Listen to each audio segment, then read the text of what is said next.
नमस्कार साथियों, पुनः आज की क्लास में दोबारा से आपका स्वागत है। देखिए साथियों, आज हमारा जो एलटी का जो पेपर है उसमें जो भाग फर्स्ट है सभी अभ्यर्थियों के लिए, चाहे वो आर्ट्स वाले हो, साइंस वाले हो, उन सब के लिए इम्पोर्टेंट है। और उसी में आज सिलेबस के अकॉर्डिंग हमने सिलेबस उठाया है शिक्षण कौशल से संबंधित महत्वपूर्ण प्रश्न उत्तर। तो देखिए साथियों, टीचिंग स्किल से रिलेटिव ये वन लाइनर क्वेश्चन है जो कि आगामी परीक्षा के लिए बहुत ज़्यादा इंपॉर्टेंट है। तो चलो फटाफट देखते हैं। पहला है, सूक्ष्म शिक्षण का विकास किसने किया? तो माइक्रो टीचिंग है साथियों। सूक्ष्म शिक्षण का जो विकास किसने किया, तो आपको यहाँ पे याद रखना है DWLN ने। DWLN ने ही सूक्ष्म शिक्षण का विकास किया। अगला पॉइंट पे देखते हैं, DV के पासी ने अपने अध्ययन के आधार पर कितने शिक्षण कौशलों की सूची तैयार करी? तो डॉक्टर वी के पासी ने अपने अध्ययन के आधार पर तेरह तेरह शिक्षण कौशल दिए, तेरह शिक्षण कौशल की सूची तैयार करी। अगला पॉइंट देखें हम, शिक्षण कौशल के विकास एवं सुधार की प्रविधि किससे कहा जाता है? देखिए साथियों, शिक्षण कौशल के जो विकास एवं सुधार की जो प्रविधि है किसे कहा जाता है? तो माइक्रो टीचिंग को, सूक्ष्म शिक्षण को। सूक्ष्म शिक्षण इसका राइट आंसर है। बढ़ते अगले पॉइंट पे। अगला है यहाँ पे, चित्र हो गया या पोस्टर कौन से साधन है सामग्री है? तो चित्र और पोस्टर ये कौन से साधन है या सामग्री है? तो ये दृश्य सामग्री है, दृश्य। अगला पॉइंट क्वेश्चन है इंपॉर्टेंट कि अभिक्रमित अनुदेशन का विकास किसने किया? अभिक्रमित अनुदेशन का विकास किसने किया? तो साथियों इसका राइट आंसर है BF स्किनर ने। तो BF स्किनर ने अभिक्रमित अनुदेशन का विकास किया। अगला देखें हम, ये भी इंपॉर्टेंट है, रेखी विकास क्रम होगा ये, यहाँ पे मिसप्रिंट हो रखी है। रेखी विकास क्रम का प्रतिपादन किसने किया? तो ये भी साथियों BF स्किनर आपको याद रखना है, BF स्किनर। अगला पॉइंट पे चलते हैं। यहाँ पे लिखा है कि रेखी अभिक्रमित अन्य किस नाम से जाना जाता है? जो रेखी अभिक्रमित अन्य किस नाम से जाना जाता है? तो साथियों ये जाना जाता है बाह्य अभिक्रम से, बाह्य अभिक्रम से। अगला देखते हैं, चलचित्र कैसा साधन है? चलचित्र, तो ये हम चलचित्र दृश्य भी है श्रव्य भी है। ये क्या है? ऑडियो विजुअल दोनों है, ये दृश्य और श्रव्य सामग्री है चलचित्र। अगला पॉइंट देखें साथियों, तो एजुकेशन टेक्नोलॉजी शब्द का प्रयोग सर्वप्रथम किसने किया? तो ये भी बहुत अच्छा क्वेश्चन है। तो ये क्या है? ब्रायन मोर जोन्स ने। ब्रायन मोर जोन्स आपको याद रखना है, सन आप याद रखें ना रखें, लेकिन ये याद रखना है ब्रायन मोर जोन्स ने। अगला है, शैक्षिक तकनीकी केंद्र किसने प्रारंभ किया? देखिए साथियों, शैक्षिक तकनीकी केंद्र किसने प्रारंभ किया?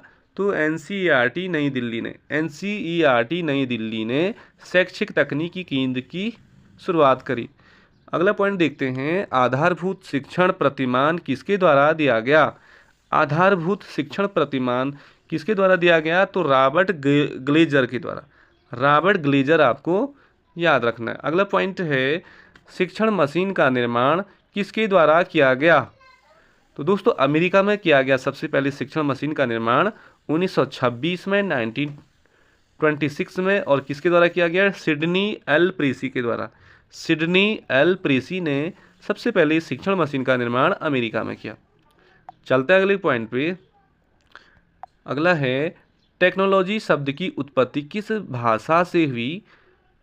तो ये हुई टेक्निकोज आपको याद रखना है, जिसका अर्थ है कला। अगला पॉइंट देखते हैं, शिक्षण प्रतिमान के कितने तत्व हैं?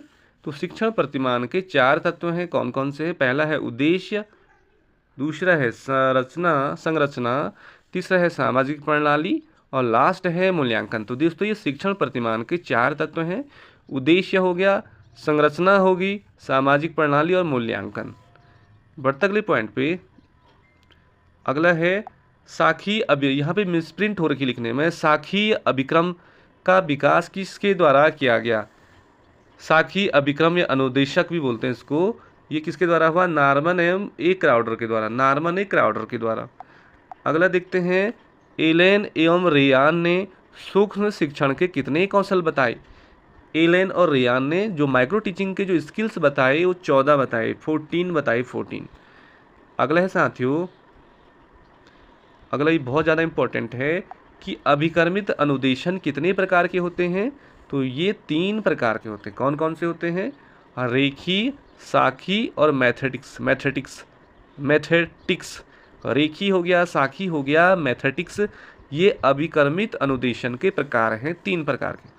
अगला है ये OHP, इसका फुल फॉर्म पूछ सकता है तो ओवरहेड प्रोजेक्टर। ओवरहेड प्रोजेक्टर इसका फुल फॉर्म हो जाएगा। नेक्स्ट देखें तो सूक्ष्म शिक्षण में एक समय में कितने शिक्षण कौशल का विकास होता है? तो देखिए माइक्रो टीचिंग में एक समय में एक ही स्किल क्या होगा, एक ही स्किल हम डेवलप कर सकते हैं, तो एक आपको याद रखना है।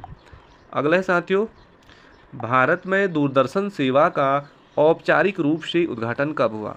भारत की बात हो रही है, यहाँ पे दूरदर्शन सेवा का जो औपचारिक रूप से उद्घाटन हुआ ये हुआ 15 सितंबर 1959 में, 15 सितंबर 1959 ईस्वी में। अगला है टेलीकॉन्फ्रेंसिंग कितने प्रकार की होती है? तो टेलीकॉन्फ्रेंसिंग 3 प्रकार की होती है। कौन कौन सी? टेलीकॉन्फ्रेंसिंग, वीडियो कॉन्फ्रेंसिंग और कंप्यूटर कॉन्फ्रेंसिंग। तो वीडियो, कंप्यूटर और टेली, ये 3 प्रकार की होती है। अगला है साथियों, श्रव्य दृश्य सामग्री के उपागम के अंतर्गत आता है। श्रव्य दृश्य जिसको हम सुन भी सकते हैं और देख भी सकते हैं, तो उपागम के अंतर्गत आता है हार्डवेयर। हार्डवेयर इसका राइट आंसर हो जाएगा। और कठोर शिल्प उपागम का संबंध अनुदेशन के किस पक्ष से होता है? कठोर शिल्प उपागम का संबंध तो ये ज्ञानात्मक पक्ष से होता है। ज्ञानात्मक इसका राइट आंसर हो जाएगा। बढ़ते अगले पॉइंट पे, खोजपूर्ण प्रश्न पूछने से छात्रों में किस प्रकार का विकास होता है? देखिए उनका ज्ञान में वृद्धि होती है, तो ज्ञानात्मक विकास होता है। अगला है कि शिक्षण कौशल के अंतर्गत शिक्षक द्वारा हाव भाव एवं अपनी स्थिति को बदला जाता है। कौन सा स्किल है उस शिक्षण का? तो यह है उद्दीपन भिन्नता। आपको साथियों 1-2 बार वीडियो को सुनना है तो ये आपके समझ में आ जाएंगे। अगला है बोध स्तर के शिक्षण प्रतिमान का प्रतिपादन सबसे पहले किसने किया? तो बोध स्तर का जो शिक्षण प्रतिमान का प्रतिपादन किया, तो ये बोध से याद रखना B.S. ब्लूम, बोध से ब्लूम याद रखना, B.S. ब्लूम ने।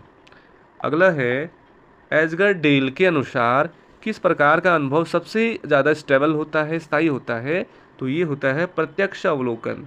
प्रत्यक्ष अवलोकन इज राइट आंसर। अगले साथियों, शिक्षक की योग्यता एवं आचरण का मूल्यांकन सबसे भली प्रकार कौन करता है? यदि शिक्षक की योग्यता एवं आचरण का जो मूल्यांकन सबसे पहले कौन करते हैं भली प्रकार? छात्र करेंगे, या छात्र शिष्य की चीज़ भी छात्र और शिष्य ही कर सकते हैं। अगला है शिक्षण की समस्याओं को हल करने का दायित्व किसका होता है? जो शिक्षण में, जो टीचिंग में जो समस्याएं आती हैं उनको हल करने का जो दायित्व होता है वो टीचर्स का ही होता है, शिक्षक का। अगला देखें हम, विद्यालय परिसर के बाहर एक शिक्षक को अपने छात्र से किस प्रकार का व्यवहार करना चाहिए? तो साथियों मैत्रीपूर्ण इसका राइट आंसर हो जाएगा।